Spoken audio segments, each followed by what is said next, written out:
스타트업들이 실질적으로 자금을 받기 위한 방법들을 좀 조언을 해주신다면 어떤 게 있을까요?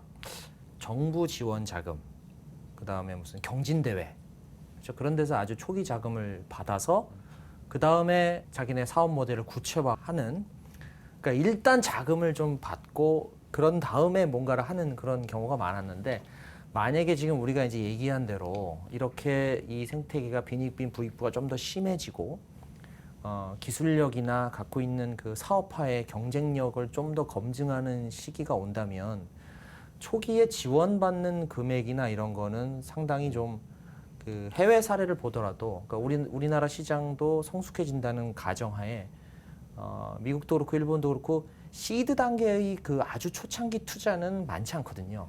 그 비중이 아주 미미한데 한국은 상대적으로 조금 높은 편이에요.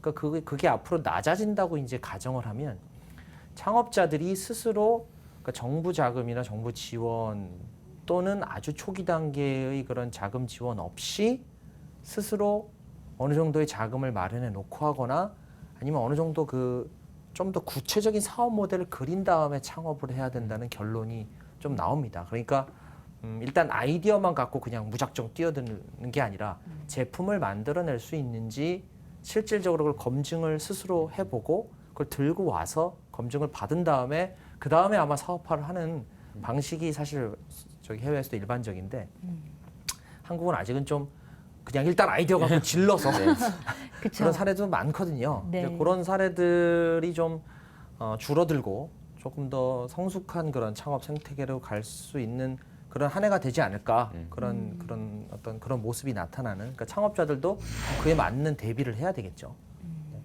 그 창조경제혁신센터가 어떤 그런 악의 축의 하나로 이렇게 인식이 되면서 사실 그 스타트업들이 투자를 받을 수 있는, 아까 말씀하셨던 시드머니를 받을 수 있는 채널이 하나가 사실 유명무실해져 버린 거죠.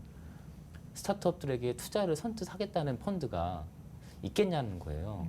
자칫 잘못 투자했다가 욕을 먹느니 차라리 안정적으로 보수적으로 운영을 하자.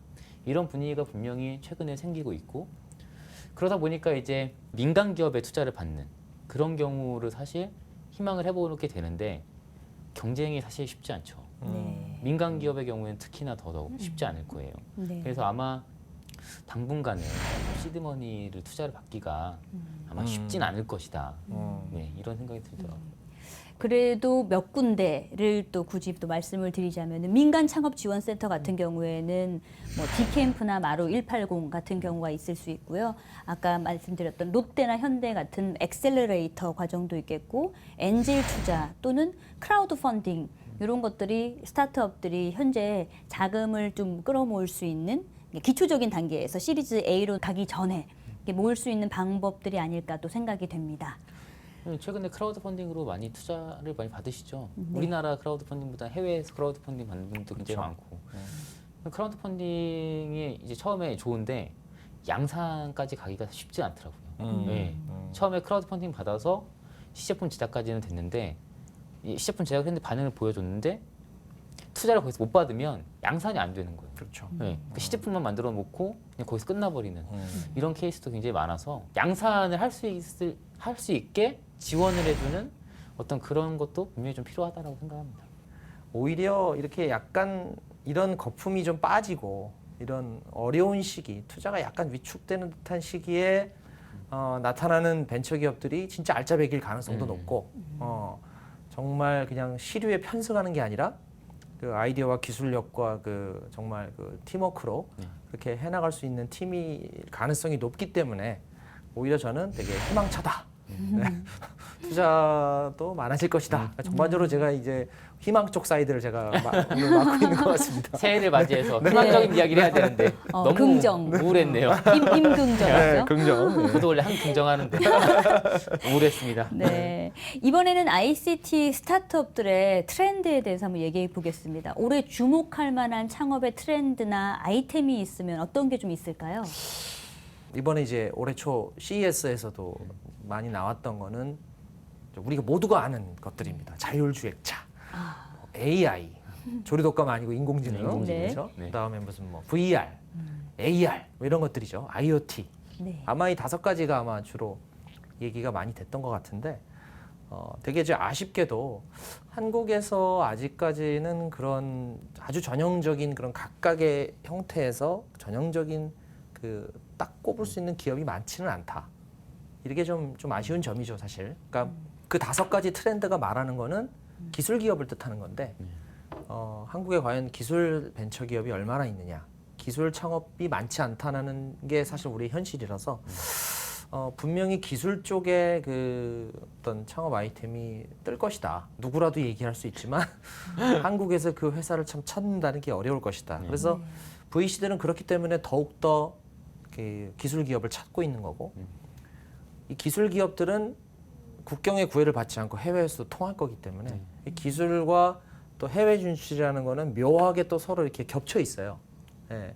기술력이 없이 해외에서 그냥 시장만 보고 무작정 나간다는 건 좀 힘든 일이잖아요. 그렇죠? 그래서 기술력이 있고 해외 진출 가능성이 높은 그런 기업들이 결국 각광을 받을 텐데 그 5가지 기술에 있어서 뜨는 회사들이 몇 군데 있긴 하지만 아직 좀 미미합니다. 그래서 그것들을 발굴해 나가는 작업을 VC도 열심히 할 것이고 저희도 열심히 해야죠. 네. 그 얘기를 하세요. 투자하시는 분들이 뭔가 다들 아이디어만 갖고 이렇게 오지 정작 우리 앞에서 기술을 이렇게 우리 기술은 이렇습니다. 우리는 이런 기에 특허를 가지고 있습니다. 이렇게 설명하는 사람들이 많지 않다라는 거예요. 그러다 보니까 이게 이제 아이디어 팡팡, 아이디어 열전, 아이디어 경진대회 이런 느낌이지 이게 정말 내가 투자를 해서 이거를 회수할 수 있을까라고 되물었을 때 그거에 대한 확신이 없다라는 거죠. 아까 이제 우리들끼리 아까 농담으로 얘기했지만 벤처 투자할 때 관상 보고 투자한다는 말 나오는 게 사실 그만큼 뚜렷하게 네. 기술이라든가 비전을 제시하지 못하는 기업들이 태반이기 때문에 사실 투자를 할 때 관상 보고 투자한다는 얘기가 나오는 거거든요. 그러니까 약간 그런 기술력에 대한 어떤 투자, 연구개발 이런 것들이 좀 선행이 돼야 되지 않을까라는 생각이 좀 들었어요.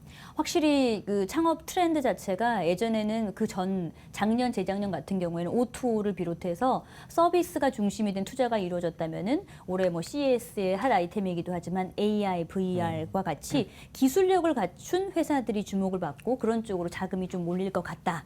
뭐 이 정도로 전망을 해보고요.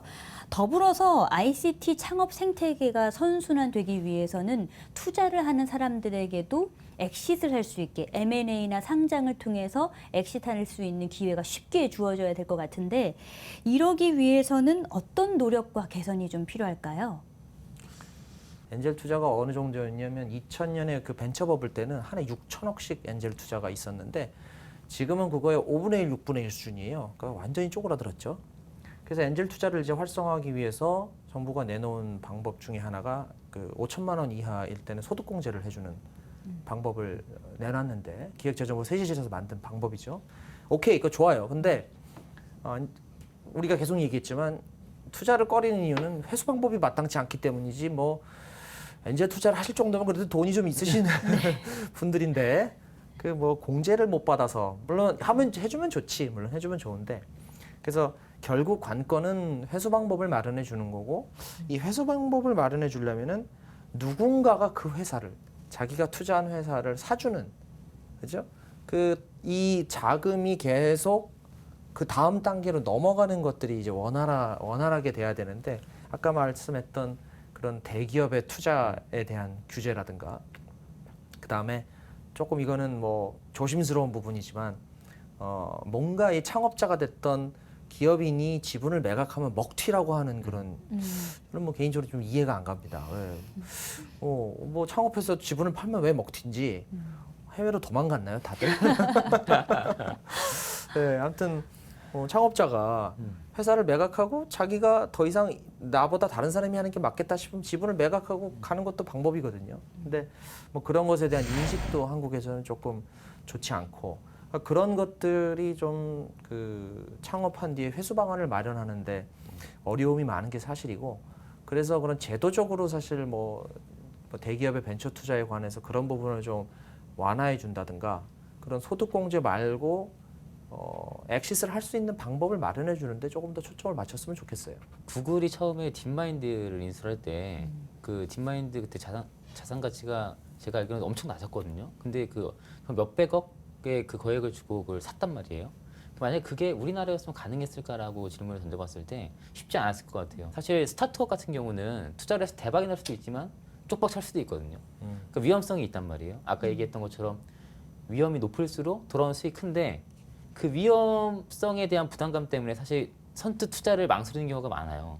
특히 이런 것들이 배임죄라고 하는 어떤 그런 법률적인 어떤 그런 부분 때문에 사실 투자에 있어서 망설이는 경우도 굉장히 많다라고 얘기 들었고, 그래서 이런 어떤 제도적인 부분, 이런 법률적인 부분, 이런 부분도 어느 정도 좀 뒷받침이 돼야, 그러니까 아까 얘기했던 뭐 세제 공제 이런 것도 좋은데 자유로운 투자를 할 수 있도록, 내가 투자를 이렇게 선뜻 할 수 있도록 그런 환경을 만들어 주는 거, 그런 것도 사실 굉장히 중요하다고 봅니다. 코리아 스타트업 포럼이라고요. 우한 형제들의 이제 김봉진 대표가 초대 의장으로 해서 한 30여 개 회원사들이 있는데, 뭐 우리가 흔히 이야기하는 야놀자, 네. 숙박에 야놀자도 있고, 뭐 다양한 국내 이제 O2 업체들부터 시작해서 스타트업들이 가입이 돼서 하고 있어요. 목적은 그거죠. 스타트업들끼리 모여서 목소리를 내고 규제 개선이나 이런 것도 요구하고 스타트업들 생태계가 조성될 수 있도록, 아까 얘기하셨죠, 중견 스타트업이라고. 네. 우리가 스타트업으로 이만큼 성장을 했는데 이제 신생 스타트업도 우리가 좀 끌어주고 앞으로 스타트업들이 더 클 수 있도록 어떤 환경을 조성해보자, 힘을 한번 모아보자 해서 만들었고, 취지가 굉장히 좋죠. 사실 스타트업들이 모여서 우리 목소리를 내겠다. 근데 이제 이런 것도 되게 많아요, 단체가. 스타트업 포럼, 네. 이 스타트업 모임들도 되게 많아요. 그러다 보니까 이제 중복돼서 가입되어 있는 업체들도 있고, 사실 한 목소리를 내는 게 쉽지 않은 상황이었거든요. 지금까지는 우후죽순 모임이 워낙 많기 때문에 다들 각자 목소리를 내다 보면 한 목소리를 내기가 쉽지 않은 상황이었는데, 어쨌든 그 스타트업의 대부로 불리는 김봉진 대표가 초대 의장으로서 앞으로 좀 이렇게 강력하게 규합을 해서 목소리를 내보겠다라는 취지에서 만들었기 때문에 아마 스타트업자 사이에서는 굉장히 기대감이 큰 걸로 알고 있습니다. 작년에 9월인가 10월인가 그 스타트업 포럼 발족할 때 그 네이버 김상원 대표도 왔고 그 청와대 미래수석도 그때 취임한 지 얼마 안 됐는데 왔어요, 사실. 그때는 그리고 지금 이 사태가 벌어지기 직전 아마 이었었던 걸로 기억을 하는데, 뭐 어쨌든 그럼에도 불구하고 지금도 여전히 그러니까 스타트업 포럼은 사실 스타트업을 위한 대관 업무를 하겠다 이런 거잖아요. 그러니까 정부뿐만 아니라 이제 법률이나 이런 것에 관련돼서 국회 민원도 하고 그런 적극적인 역할을 하겠다고 하는데, 청와대 미래수석이 오신 것까진 좋았는데 이제 지금 정치 상황이 이러면서 어려운 것도 사실인 것 같아요. 근데 어쨌든 그런 창구가 하나둘씩 만들어지면 조금 더 이제 좀 규제나 이런 데 있어서 목소리를 낼 필요는 있다고 봅니다. 가만히 있으면은 알아주지 않거든요. 네. 열심히 얘기를 해야 됩니다. 뭐가 정말 불편한지. 네, 마지막으로 2017년 창업 생태계가 더 풍성하게 발전하기 위해서 조언 또는 각자의 바람이 있으면 한 말씀씩 해주시죠. 아무래도 좀 식상한 얘기긴 하지만 스타트업 생태계 또 확장 이런 얘기를 하면 규제 개선이라는 말이 좀 빼놓기는 힘든 것 같아요. 그러니까 최근에도 이제 그 규제 개선과 관련된 어떤 그런 것들을 토론하는 자리가 있었는데, 거기에 나왔던 이제 3D 프린터를 do it yourself, 그러니까 3D 프린터의 부품들을 파는 업체인 거죠. 그러니까 자기네들은 제조 플랫폼 제공사다라는 명칭을 쓰던데, 그 업체가 있는데요. 이제 고객들이 직접 3D 프린터를 조립할 수 있도록 그 부품들을 이제 제공을 하는 거예요. 근데 이게 이제 산업통상자원부가 그 업체를 3D 프린터 제조사로 분류를 하면서 이렇게 판매하는 게 불법, 이라고 형사고발을 했고요. 또 미래창조과학부도 전파인증법 위반 혐의로 고발할 예정이라고 하더라고요. 그러니까 이제 업체 입장에서는 당황스럽죠. 어떻게 보면 인증 표준 콜센터로부터 거기 연락을 해서 물어봤을 때 개인 사용 목적의 제품이므로 여기 뭐 신고 필요 없다라는 답변을 얻고 자기는 이제 사업을 추진해 왔을 텐데, 막상 사업을 추진했더니 이제 위법이라고 고발을 한다라고 하니까 당황스러운 거죠, 사실. 그래서 이런 업체들이 사실 아이디어도 좋고 자기 창업을 위해서 도전을 한 거잖아요. 근데 그 꿈을 펼치기도 전에 이런 규제들로 인해서 사실 제대로 사업화를 해오지 못하고 사실 되게 힘든 상황이거든요. 그러니까 스타트업들을 활성화해야 된다, 육성해야 된다, 뭐 유니콘 기업 만들어야 된다, 이런 얘기를 정부는 정말 계속 끊임없이 하고 있는데, 규제가 개선되는 속도는 그 말에 정말 좀 많이 뒤떨어지는, 규제 개선이 물론 되고 있긴 합니다. 어떤 그런 노력도 있는 것도 사실인데 사실 속도가 좀 많이 느린 것 같아요. 그런 부분에 대해서 조금 규제 개선에 대해서 좀 속도를 조금 높일 필요가 있지 않을까라는 생각을 좀 해봤습니다. 한때의 좀 바람으로 생각하지 않았으면 좋겠습니다. 그러니까 뭐 정부든 뭐 국회든 뭐 우리나라 사람들이든 누군가가 뭔가를 시작하지 않으면 아무것도 바뀌지 않거든요. 그러니까 창업을 하는 사람들은 뭔가 굉장히 불확실성을 갖고 그런 새로운 시작을 하는 사람들이라고 보면 되는데 이것을 마치 그냥 지금 잠깐 핫하니까 좀 지원해줘서 이제 좀 뭔가 나도 좀 같이 떠보자. 그러니까 좀 한때의 지나가는 바람처럼 생각하지 말고 인류가 살아있는 한 뭔가에 계속 도전해야 되는 어떤 숙명적인 과제와 같은 거라고 좀 생각을 하고 임해줬으면 좋겠고 그런 측면에서 보면 좀 정부 정책을 짜거나 이럴 때도 그러니까 규제도 이러한일 텐데 너무 단기적으로 좀 보지 말았으면 좋겠어요. 뭐 벌써 뭐 스타트업 얘기 나오면 박근혜 정부 때 이 정부 들어서 그렇게 스타트업 지원했는데 성과가 도대체 뭐냐 이런 얘기 나오면 좀 많이 답답합니다. 그러니까 상장하는데 벤처기업 창업하고 14년이나 걸리는 나라에서 14년이 걸린다는 거는 그만큼 토양이 척박하다는 뜻인데 상장할 정도가 된다는 거는 그때쯤 가서 이익이 난다는 소리잖아요. 시장에서 영향력이 생기고. 그러니까 그렇게 시간이 많이 오래 걸리는 곳에서 어떻게 하면 그 시간을 줄여줄 것인가에 대한 우리가 고민을 더 해야지 뭐 4, 5년 지났는데 도대체 네가 성과가 뭐냐 이렇게 하면은 참 곤란하거든요. 네, 너무나 이 시장의 평균적인 상황과 우리의 여건을 도외시한 그런 판단이라고 보고 조금 더 길게 보고 호흡을 길게 보고 진짜 좀 세상을 바꿀 수 있는 그런 좋은 회사를 만들어 나가는 게 또 그 사회의 몫이라고 생각을 합니다. 긴 호흡으로 봤으면 하는 바람입니다. 스타트업 입장에서 봤을 때 이게 인기다라고 해서 이 트렌드의 쏠림 현상을 극복해야 할 것 같고요. 스타트업 자체도 자생력을 키우고 좀 더 기술 벤처가 많이 나타났으면 하는 바람이 있고요.